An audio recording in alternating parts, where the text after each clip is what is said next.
അസ്സലാമു അലൈക്കും. ഇക്ക, എന്നെ ഒന്ന് പിടിച്ചേ, എനിക്കൊട്ടും എണീക്കാൻ പറ്റണില്ല. അതെന്തേ? എന്തു പറ്റി നാസി? ഇന്നലെയൊന്നും കുഴപ്പമില്ലായിരുന്നല്ലോ. 2 ദിവസമായി എനിക്ക് എണീക്കുമ്പോൾ നല്ല പുറംവേദനയുണ്ടായിരുന്നു.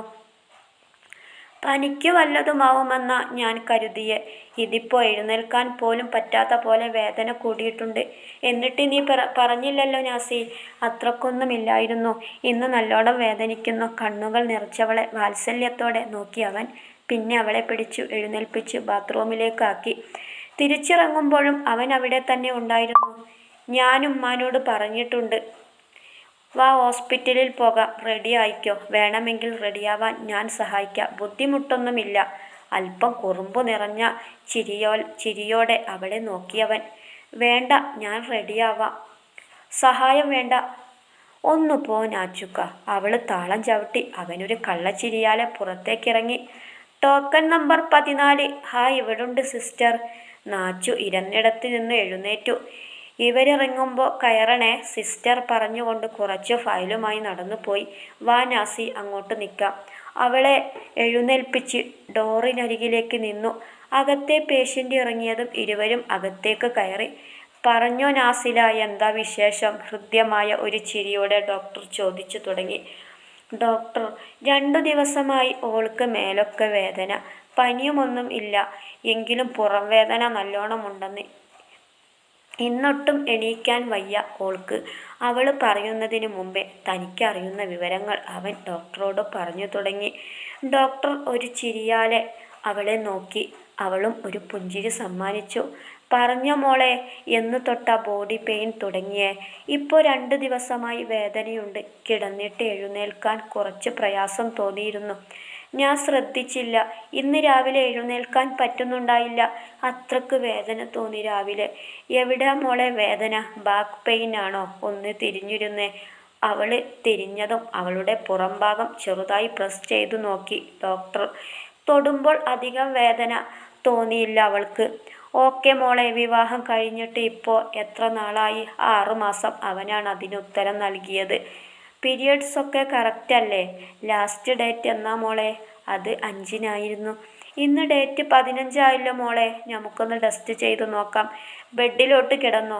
വയറൊക്കെ ചെക്ക് ചെയ്തതിന് ശേഷം ഡോക്ടർ ടെസ്റ്റിന് എഴുതി കൊടുത്തു. ഇനി ഈ ടെസ്റ്റ് കൂടി ചെയ്തിട്ട് റിസൾട്ട് കൊണ്ടുവന്ന് കാണിക്ക് കേട്ടോ. പ്രഗ്നൻസിക്കുള്ള ചാൻസ് ഉണ്ട്. എന്തായാലും ടെസ്റ്റ് ചെയ്തിട്ട് വാ, നമുക്ക് നോക്കാം. ഹൃദ്യമായ പുഞ്ചിരിയോടെ ഡോക്ടർ പറഞ്ഞു. നാസി, ശരിക്കും? അവൻ വിശ്വാസം വരാത്ത പോലെ അവളെ നോക്കി. അവളൊന്ന് ചിരിച്ചു. ഈ സമയം കൊണ്ട് തന്നെ തൻ്റെ ഉദരത്തിൽ ഒരു പുതുജീവൻ പിറവിയെടുത്തു എന്ന് അവർക്ക് തോന്നി തുടങ്ങിയിരുന്നു. ഉമ്മ, ഉമ്മ. എന്താടാ ചക്ക? ഉമ്മ പുറത്തേക്കിറങ്ങി നാസിയെ ചേർത്ത് പിടിച്ചു. ഗമയിൽ നടന്നു വരുന്നവനെ കണ്ടപ്പോഴേ എന്തോ പന്തികേട് തോന്നി ഉമ്മാക്ക്. ഇങ്ങോട്ട് വാ നാസി. അവനവളെ ഒന്നുകൂടെ ചേർത്ത് പിടിച്ചു അകത്തേക്ക് കയറി. എന്താടാ ചക്ക? ഡോക്ടർ എന്തു പറഞ്ഞു? അതോ പ്രത്യേകിച്ചൊന്നും ഇല്ല ഉമ്മ, നിങ്ങളെ മോനൊരു ഉപ്പ ആവാൻ പോണെന്ന്, അത്രേ ഉള്ളൂ. അവൻ അവരെ ഇടം കണ്ണാലെ നോക്കി. അതന്നെ, ഞാനൊരു തന്തപ്പടി ആവാൻ പോണെന്ന്. അല്ല പിന്നെ. അവനൊരു ചിരിയാലെ ഉമ്മാനെ കെട്ടിപ്പിടിച്ചു. അങ്ങോട്ട് മാറട ചക്ക, എൻ്റെ കുഞ്ഞിനെ ഒന്ന് കാണട്ടെ ഞാൻ. അവർ വേഗം നാസിയെ പിടിച്ച് സെറ്റിയിലേക്ക് ഇരുത്തി. ഞാൻ ദാ വരുന്നു. വേഗം അടുക്കളയിൽ പോയി കുറച്ച് ലഡുവും ഹൽവയും കൊണ്ടുവന്നു. അതിൽ നിന്ന് കുറച്ച് ഇരുവർക്കുമായി വീതിച്ചു നൽകി. അപ്പോൾ ആ 6 നയനങ്ങളും സജലങ്ങളായിരുന്നു. പിന്നീടങ്ങോട്ട് കാത്തിരിപ്പിൻ്റെ നാളുകളായിരുന്നു. ആദ്യമൊന്നും വലിയ ബുദ്ധിമുട്ട് തോന്നിയില്ല. 2 ആഴ്ച കൂടി കഴിഞ്ഞപ്പോൾ ഒരു ഉമ്മയുടെ സഹനം അവൾ മനസ്സിലാക്കി തുടങ്ങിയിരുന്നു. കഴിക്കുന്നതത്രയും ഛർദ്ദിച്ച് അവളൊരു പരുവമായി. കഴിക്കാനും കഴിക്കാതിരിക്കാനും പറ്റാത്ത അവസ്ഥ. ഛർദ്ദിച്ച് കഴിഞ്ഞ് ഒന്ന് നിവരണമെങ്കിൽ ആരെങ്കിലും കൂടെ വേണം. അത്രക്ക് തളർച്ച. വയറ്റിലുള്ള കുഞ്ഞ് പുറത്തേക്ക് വരുമോ എന്നായിരുന്നു അവളുടെ പേടി. ഹാളിൽ ബുക്കും വായിച്ചിരുന്നപ്പോഴാണ് നല്ല ഹസൽ മണം. ദോശയും നല്ല ചമ്മന്തിയും. ഇഞ്ചിയുടെ മണമിങ്ങടിക്കുന്നു. ആസ്വദിച്ച് വലിച്ചു കയറ്റി ആ മണം വായിൽ വെള്ളമൂറുന്നു. ഇപ്പോൾ രാത്രി ഉമ്മയെ സഹായിക്കാൻ ഇക്കാടെ ഡ്യൂട്ടിയാണ്. തേങ്ങ തിരുകലും പാത്രം കഴുകലുമാണ് മെയിൻ. പിന്നെ ഉമ്മാടേന്ന് അല്ലറ ചില്ലറ ചീത്തവിളിയും കേൾക്കണം. തേങ്ങ കട്ടു തിന്നുമെന്ന്. എനിക്ക് പോലും തരില്ല. കുഞ്ഞിൻ്റെ കല്യാണത്തിന് മഴ പെയ്യും പോലും. ഹോ, എന്തൊരു കണ്ടുപിടുത്തങ്ങളാ. ദോശയും കറിയും കൊണ്ടുവച്ചു. 3 പേരും കഴിക്കാനിരുന്നു. ആർത്തിയോടെ 2 ദോശയും ചമ്മന്തിയും കുറച്ച് മുളക് കറിയും ഒഴിച്ചു വായിലേക്ക് അടുപ്പിച്ചതും മനം പുരട്ടുന്നു. ദയനീയമായി ഇക്കായെ നോക്കി. പുള്ളി നല്ല തട്ടലാണ്. പതിയെ ഉമ്മയെ നോക്കി. ആ കണ്ണുകൾ എന്നിലാണ്. എന്തേ? എനിക്ക് വേണ്ടുമ്മ. എന്താണ്? ഇപ്രാവശ്യം ഇക്കയുടെ ആയിരുന്നു ചോദ്യം. എനിക്കൻ കഴിക്കാൻ പറ്റണില്ല. ഇത്രയും നേരം മണം പിടിച്ച് കൊതിയിറക്കി വിശക്കുന്നെന്ന് നിലവിളിച്ച് ഇവളല്ലേ ഉമ്മ? അവൾ ദയനീയമായി അവനെ വിളിച്ചു. കഴിക്കാൻ പറ്റുന്നില്ല. വായിലേക്ക് വെക്കുമ്പോൾ ഛർദ്ദിക്കാൻ തോന്നുക. ഞാനിവിടെ ഛർദ്ദിച്ചു പോകും. അവളുടെ കണ്ണുകൾ നിറഞ്ഞു. അതിന് നീ എന്തിനാ കരയണേ? എനിക്ക് കരച്ചിൽ വരുന്നുമ്മ. അവളുടെ ചുണ്ടുകൾ വിതുമ്പി. പെട്ടെന്നുമ്മ വന്നവളെ ചേർത്ത് പിടിച്ചു. നെറ്റിയിൽ ഉമ്മ വച്ചു. ഇന്നാണ് വീട്ടിൽ നിന്ന് ഉമ്മച്ചിയും ഉപ്പയും വരുന്നത്. അതിൻ്റെ സന്തോഷത്തിൽ ക്ഷീണമൊക്കെ മാറ്റി കുറച്ച് ഉഷാറായി നിന്നു. അതെങ്ങനാണല്ലോ, ഏറെ കൊതിക്കുന്നൊരു സാമീപ്യമാണ് ഉമ്മച്ചി. വീട്ടിൽ ഇത്തൂസിനും വിശേഷമുണ്ട്. 3 മാസമായി അളിയനിക്ക് ഉമ്മ ഇല്ലാത്തത് കൊണ്ട് ഉമ്മച്ചിയാ ഇത്തൂനെ നോക്കുന്നെ. ഇത്തൂന് മൂത്തത് മോള, ആമിന എന്ന ആമി. ഇപ്പോൾ 3 വയസ്സുണ്ട്. ഇന്ന് അളിയനെ ഏൽപ്പിച്ചിട്ടാണ് ഉമ്മച്ചിയും ഉപ്പയും ആമിയും വരുന്നത്. ഇവിടെ ഉമ്മ ഉള്ളതുകൊണ്ട് ഉമ്മച്ചിക്ക് നല്ല സമാധാനമാണ്. ഉമ്മയും ഉമ്മച്ചിയും നല്ല കൂട്ടുകാരാണ്. എൻ്റെ അനിയത്തിന്നാണ് ഉമ്മ ഉമ്മച്ചിയെ പറയാറ്. എൻ്റെ അമ്മായിയമ്മ ആണെന്ന ഒരു ജാടയുമില്ല ആ കിളവിക്ക്. സ്നേഹം കൂടുമ്പോൾ ഞാനും നാച്ചുക്കായും അങ്ങനെ വിളിക്കാറ് കിളവീന്ന്. ഉപ്പ ഗൾഫിൽ നിന്ന് വരുന്നത് വരെ ഞങ്ങൾ വിളിക്കും. മൂപ്പര് കേട്ടാ പിന്നെ ചെവിമ പിടിച്ചൊരു തിരിക്കല. എനിക്ക് 10-20 തവണ കിട്ടിയിട്ടുണ്ട്. എന്നാലും നന്നാവില്ലെന്ന് സർട്ടിഫിക്കറ്റും തന്നു മൂപ്പര്. ഉമ്മ തിരക്കിട്ട പണിയിലാണ്. 4 മാസത്തേക്ക് എനിക്ക് അടുക്കള ലീവ് തന്നിട്ടുണ്ട്. അതിന് പകരം അസിസ്റ്റൻ്റായി നാച്ചുക്കാനെ നിയമിച്ചു ഉമ്മയും ഉപ്പയും. നാച്ചുക്ക കുറച്ച് കച്ചറ ഉണ്ടാക്കിയെങ്കിലും അടുക്കളയിൽ കയറിയില്ലെങ്കിൽ എന്നെ വീട്ടിൽ കൊണ്ടാക്കുമെന്ന് പറഞ്ഞു. അപ്പോൾ എന്നെയൊരു നോട്ടം. ഇക്കാക്ക് വയ്യെങ്കിൽ ഞാൻ വീട്ടിൽ പൊക്കോളാം. തല താഴ്ത്തി ഞാൻ പറഞ്ഞു. അങ്ങോട്ട് നോക്കിയ പണി പാളും. എന്നാലും ഇടം കണ്ണിട്ടു ഞാനൊന്ന് നോക്കി. പല്ലും കടിച്ച് ചവിട്ടിത്തുള്ളി ഒറ്റ പോക്ക അടുക്കളയിലോട്ട്. ഉമ്മയും ഞാനും പൊട്ടിച്ചിരിച്ചു പോയി. ഇങ്ങനൊരു മനുഷ്യൻ. ഉമ്മ 4 തേങ്ങ തിരുമ്മി വെച്ചിട്ടുണ്ട്. എന്നും എനിക്കെങ്ങും മേല ഈ തേങ്ങ തിരുമാൻ. എന്തൊരു കഷ്ടപ്പാടാ റബ്ബേ. ഒരു ഉപ്പയാവൻ ഇത്രയും ത്യാഗങ്ങൾ സഹിക്കണോ? വേണ്ട, സഹിക്കണ്ട. ഞാൻ അവളെ പറഞ്ഞ് വീട്ടിൽ വിടാം. നമുക്ക് രണ്ടും അടിച്ചു പൊളിച്ച് നിക്കാടാ ചെക്ക. ഉമ്മ, ഇങ്ങനെ ചങ്കിൽ കൊള്ളുന്ന വർത്തമാനമൊന്നും പറയല്ലേ. എനിക്ക് പറ്റില്ല അവളില്ലെങ്കിൽ. അല്ലെങ്കിൽ ഉപ്പ വരുമ്പോൾ ഇങ്ങളെ പൊരയിൽ പോയി നിന്നോ. ഉപ്പ പോകുമ്പോൾ വന്നാൽ മതി. ഇങ്ങളെ സങ്കടമൊക്കെ മാറട്ടെ. ഞാനിന്ന് തന്നെ വല്യമ്മാനെ വിളിച്ച് പറഞ്ഞേക്കാം. ഇടം കണ്ണിട്ടവനൊന്നു നോക്കി. ഏറ്റിട്ടുണ്ട്. അവനൊന്നു പതുങ്ങി ചിരിച്ചു. അതിന് ഞാനൊന്നും പറഞ്ഞിട്ടില്ല. നീ ഒന്നും കേട്ടിട്ടില്ല. എല്ലാം മായ്ച്ചു കളഞ്ഞിട്ട് ആ തുണിയൊക്കെ പോയി അലക്കട. അതൊരു അലർച്ചയായിരുന്നു. ദിവസങ്ങൾ കൊഴിയുന്തോറും ഓരോന്നിനോടും കൊതി കൂടി വന്നു. കഴിച്ചതൊക്കെയും ഛർദ്ദിച്ചു കളയുന്ന കാര്യം ഓർക്കുമ്പോൾ തന്നെ കഴിക്കണമോ എന്ന് ചിന്തിക്കുമെങ്കിലും കൊതി മൂത്ത് എന്തെങ്കിലും ആവട്ടെ എന്ന് സമാധാനിക്കും. നാച്ചുക്കാൻ്റെ കുടുംബത്തിൽ നിന്നും എൻ്റെ വീട്ടിൽ നിന്നും വിരുന്നുകാർ നിത്യമുണ്ടായിരുന്നു. ആദ്യത്തെ കൺമണി ആയോണ്ട് തന്നെ നല്ല ഡിമാൻഡ് ഉണ്ടായിരുന്നു എനിക്ക്. 2 മാസങ്ങൾ വേഗം കടന്നുപോയി. കുഞ്ഞു വയർ ഒക്കെ വെച്ചു കണ്ണാടിയുടെ മുന്നിൽ നിന്നും തിരിഞ്ഞും മറിഞ്ഞും കുഞ്ഞിൻ്റെ കയ്യും കാലും ഒക്കെ വന്നോ എന്ന് ഇടയ്ക്കിടയ്ക്ക് പരിശോധിക്കാൻ തുടങ്ങി. നാച്ചുക്ക, ഈ വയറെന്താ വലുതാവാത്തെ? എൻ്റെ കൂടെ പഠിച്ച സിമിക്ക് എന്തോരം വയറാ. കഴിഞ്ഞ തവണ ഹോസ്പിറ്റലിൽ പോയപ്പോൾ കണ്ടതാ. ചിന്തയോടെ നിൽക്കുന്നവളുടെ തലയിൽ ഒരു കൊട്ടു കൊടുത്തു അവൻ. ഔച്ച്, എന്താ നാച്ചുക്ക? അവള് കെറുവോടെ അവനെ നോക്കി. ഡി പോത്തെ, നിനക്കിപ്പോൾ എത്ര മാസമായി? 2. അപ്പോൾ നിന്റെ കൂട്ടുകാരിക്ക് എത്ര മാസമായി? അത് 9. നീ ശരിക്കും മന്ദബുദ്ധി അല്ലല്ലോ ഇല്ലേ? അതല്ല നാച്ചുക്ക, എനിക്ക് കൊതി വരുക. കുറച്ചുകൂടി വയറൊക്കെ ഉണ്ടെങ്കിൽ ഒരു ഗർഭിണി ആണെന്ന് ഒക്കെ തോന്നും. എന്നാ എൻ്റെ പൊന്നുമോൾ, നാളെ ആ നെറ്റിയിൽ ഒരു സ്റ്റിക്കർ കൂടി ഒട്ടിച്ചേക്ക്. ഒന്ന് പോടി, ഒരു ഗർഭിണി വന്നിരിക്കുന്നു. ഞാൻ ഉമ്മാനോട് കൂടി ഒന്ന് ചോദിക്കട്ടെ. എന്ത്? വയറിത്രേ കാണുള്ളൂ എന്ന്.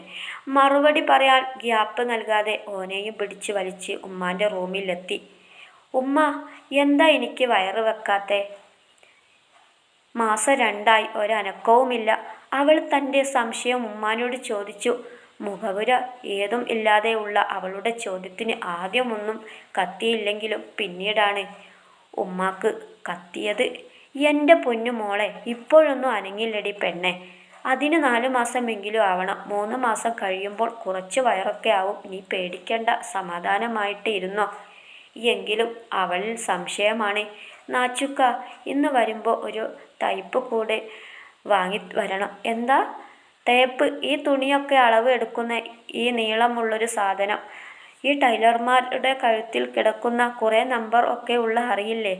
ഇനി അത് വാങ്ങിക്കൊടുത്തില്ലെങ്കിൽ ഇവിടെ ഒരു ഭൂകമ്പം തന്നെ ഓൾ ഉണ്ടാക്കും എന്ന തിരിച്ചറിവിൽ ഉവ് എന്ന് മാത്രം പറഞ്ഞു നാച്ചു പുറത്തേക്ക് ഇറങ്ങി. എൻ്റെ റബ്ബേ, ഓൾക്ക് നീ നല്ലോണം വയറ് കൊടുക്കണം പടച്ചോനെ എന്ന് ആത്മാർത്ഥമായി ദുആയും ചെയ്തു. കൊതിയുള്ളതെല്ലാം തിന്നും തീറ്റിച്ചും അതൊക്കെ ഛർദ്ദിച്ചും ദിവസങ്ങൾ കൊഴിഞ്ഞു വീണു. 3ആം മാസത്തിലെ സ്കാനും കാര്യങ്ങളും മുറ പോലെ നടന്നു. എല്ലാം നോർമൽ ആണെന്നുള്ള ഡോക്ടറിൻ്റെ വാക്കുകൾ ഏറെ ആശ്വാസം തന്നെയാണ്. നാച്ചുക്ക, എനിക്കൊരു കരിക്കിൻ ഷേക്ക് വേണം. പിന്നെ എനിക്ക് സൂപ്പ് കുടിക്കാൻ കൊതി വരുന്നു. പിന്നെ എനിക്ക് പപ്സ് വേണം. പിന്നെ ഒരു ഉലക്ക പുഴുങ്ങി തരട്ടെ? ദേ നാച്ചുക്ക, ഇതൊന്നും എനിക്കല്ല. പിന്നെ എനിക്കോ? ഇത്രയും സ്നേഹമോ നിനക്കെന്നോട്? നിങ്ങൾക്കല്ല മനുഷ്യ, നിങ്ങളെ കുഞ്ഞിന്. നിഷ്കളങ്കത വാരി വിതറി അവൾ പറഞ്ഞു. എന്തോ? എങ്ങനെ? 3 മാസമായ വയറ്റിൽ കിടക്കുന്ന എട്ടും പൊട്ടും തിരിയാത്ത എൻ്റെ കുഞ്ഞിന് ഷേക്കും പപ്സും സൂപ്പും? എൻ്റെ നാസി, എൻ്റെ കുഞ്ഞിന് വേണ്ടി നീ ഇത്രക്കും കഷ്ടപ്പെടണ്ട. ഇതൊക്കെ കഴിച്ചാൽ എൻ്റെ കൊച്ചിന് തൊണ്ടവേദന വരും. തൽക്കാലം ഒരു കാരറ്റ് ജ്യൂസ് വാങ്ങിത്തരാം, മധുരം ഇടാത്തത്. ജ്യൂസെങ്കിൽ ജ്യൂസ്. എവിടെയെങ്കിലും ഒന്ന് വണ്ടി നിർത്തുവോ? അത് ഞാനേറ്റു. പക്ഷെ ക്യാരറ്റ് ജ്യൂസ് അല്ലാതെ വേറെ എന്തെങ്കിലും ഓർഡർ ചെയ്ത് കഴിച്ചിട്ട് വാള് വെച്ച എൻ്റെ നാസി, പിന്നെ നിന്നെ ഞാൻ. അവളെ ഒന്ന് കൂർപ്പിച്ചു നോക്കി വീണ്ടും ഡ്രൈവിങ്ങിൽ ശ്രദ്ധ ചെലുത്തി അവൻ. എന്തേ, ബാക്കി കൂടി പറയ്. ഞാനൊന്നും കഴിക്കുന്നില്ല. വണ്ടി വീട്ടിലോട്ട് വിട്ടോ. എനിക്ക് ഉമ്മ ഉണ്ടാക്കി തന്നോളും. ഞാൻ ഇന്ന് തന്നെ വീട്ടിൽ പോകുക. അവസാനത്തെ അടവാണ് പടച്ചോനെ, ഇതിൽ മൂപ്പര് വീഴണേ. പ്രാർത്ഥനയോടെ ഇടം കണ്ണിട്ട് നോക്കി അവള്. ഞാനും നിന്നോട് ഇത് പറയണം എന്ന് വെച്ചതാ. ഒരാഴ്ച കഴിഞ്ഞു വന്നാലും മതി. അവർക്കും കാണില്ലേ ആഗ്രഹങ്ങൾ. വൈകിട്ട് തന്നെ ഞാൻ കൊണ്ടാക്കാം. അപ്പോ അതും ചീറ്റി. അല്ല നാച്ചുക്ക, അപ്പോ ഇങ്ങൾ ഒറ്റക്കാവില്ലേ? ഞാൻ പോയാ ഇങ്ങൾക്ക് വിഷമം വരില്ലേ? അതുകൊണ്ട് ഞാൻ പോണില്ല. മുൻകൂർ ജാമ്യം ഫയൽ ചെയ്ത അവൾ അവനെ നോക്കി. എൻ്റെ നാസി, ഇനി നീ പ്രസവിക്കുമ്പോൾ എന്തായാലും നമ്മൾ മാറി നിൽക്കണ്ടേ? അപ്പോൾ ഇതൊക്കെ നമുക്ക് പ്രാക്ടീസ് ചെയ്യണേ. അപ്പോൾ എനിക്ക് കൂട്ടിന് കിടക്കാൻ കുഞ്ഞുണ്ടാവില്ലേ? ഇപ്പോൾ എനിക്ക് ഒറ്റയ്ക്ക് കിടക്കാൻ പേടിയാണെന്ന് നിങ്ങൾക്ക് അറിയില്ലേ നാച്ചുക്ക? നാസി, നീ തന്നെയല്ലേ വീട്ടിൽ പോകാൻ പൂതി പറഞ്ഞേ? എന്നിട്ട് ഇപ്പോൾ ഞാൻ നിർബന്ധിച്ച് വീടും പോലാണല്ലോ നിന്റെ പറച്ചിൽ. ഞാനാണോ വീട്ടിൽ പോണമെന്ന് പറഞ്ഞ്? ദേ ഇക്ക, ചുമ്മാ ഇല്ല കാര്യം പറഞ്ഞാലും ഉണ്ടല്ലോ. എൻ്റെ നാസി, നീ ഈ പറഞ്ഞ മുഴുവൻ കാര്യവും ദാ ഈ ഫോണിൽ റെക്കോർഡ് ആണ്. പിന്നെ നിനക്ക് കടപ്പലഹാരം വാങ്ങിത്തന്ന് ചീത്തയാക്കുന്നു എന്ന ഉമ്മാൻ്റെ പരാതി. എനിക്കാ ചീത്ത മുഴുവൻ കേൾക്കുന്നത്. ഇന്ന് തെളിവ് സഹിതം ഞാൻ സെൻഡ് ചെയ്ത് കൊടുത്തിട്ടുണ്ട്. അപ്പോൾ നിങ്ങളെന്നെ ഒറ്റി. ദേഷ്യത്തിൽ ബാഗ് തുറന്ന് ഫോണെടുത്ത് വീട്ടിലേക്ക് വിളിച്ചു. ഉമ്മ, ഞാനേ ഇന്ന് വീട്ടിലോട്ട് പോകുക. ഒരാഴ്ച കഴിഞ്ഞ് വരാം. ചോദ്യവും പറച്ചിലും ഒന്നുമില്ല. കോൾ അറ്റൻഡ് ആയതും ഇത്രയും പറഞ്ഞ് കട്ട് ചെയ്തു. ഇല്ലെങ്കിൽ ഇന്ന് എന്നെ ഫ്രൈ ആക്കും. അടുത്തത് എൻ്റെ വീട്ടിലേക്ക് തന്നെ വിളിച്ചു. ഉപ്പയെ വിളിച്ച് കാര്യം പറഞ്ഞു. മൂപ്പർക്ക് നല്ല സന്തോഷം. ഫോൺ കട്ടാക്കി ഒന്ന് മൂരി ഇമർന്ന് അടുത്തിരിക്കുന്നവനെ നോക്കിയതും കട്ടക്കലിപ്പിൽ നാച്ചുക്ക. കടയിൽ നിന്ന് അതുമിതും വാങ്ങിക്കൊടുക്കുന്നതിന് ഉമ്മ എപ്പോഴും വഴക്കാണ്. മധുരവും സ്നാക്സുകളും കുറച്ച് വീട്ടിൽ ഉണ്ടാക്കുന്നത് തന്നെ കഴിക്കാൻ ഡോക്ടറും പറഞ്ഞു. എന്നാലും അവൾക്ക് ഒരു കുലുക്കവുമില്ല. മധുരം കുട്ടിയെ കഴിക്കൂ. അതുകൊണ്ട് തന്നെയാണ് വോയിസ് റെക്കോർഡ് ചെയ്തു എന്ന് അവളോട് പറഞ്ഞത്. വീട്ടിൽ പോകണം പോലോ? അവൻ്റെ മുഖത്തും ദേഷ്യം നിറഞ്ഞു നിന്ന്. വീട്ടിൽ പോയി നിന്നോളാൻ പറഞ്ഞിട്ട് ഇപ്പോൾ എന്തിനാ ഈ മുഖവും വീർപ്പിച്ച് വെച്ചിരിക്കുന്നേ? അവൾ ചോദിച്ചെങ്കിലും അവനൊന്നും പറയാതെ അവളുടെ വീട്ടിലേക്ക് വണ്ടി തിരിച്ചു. ഒറ്റയ്ക്ക് പോയി നിൽക്കട്ടെ, പറയുന്നത് എല്ലാം കേട്ട് കൊഞ്ചിച്ചാൽ ഇതുപോലെ ഇരിക്കും. അവനിലും കുറച്ച് ദേഷ്യം പതഞ്ഞു പൊങ്ങി. ഉള്ളിൽ അവളോടുള്ള പല ചോദ്യങ്ങളും അതിനുള്ള ഉത്തരങ്ങളും അവൻ തന്നെ പറഞ്ഞുകൊണ്ടിരുന്നു. സ്നേഹത്തിൽ നിന്നും ഉടലെടുത്ത ചെറുപിണക്കങ്ങൾ. അവളെ വീട്ടിലാക്കി തിരികെ മടങ്ങുമ്പോഴും അവനുള്ള പിണക്കം തന്നെയായിരുന്നു. കൂടെ അവളില്ല എന്നത് തന്നെയാണ് കാരണവും. വീട്ടിലെത്തി ഉമ്മയോട് എല്ലാം പറഞ്ഞെങ്കിലും ഉമ്മ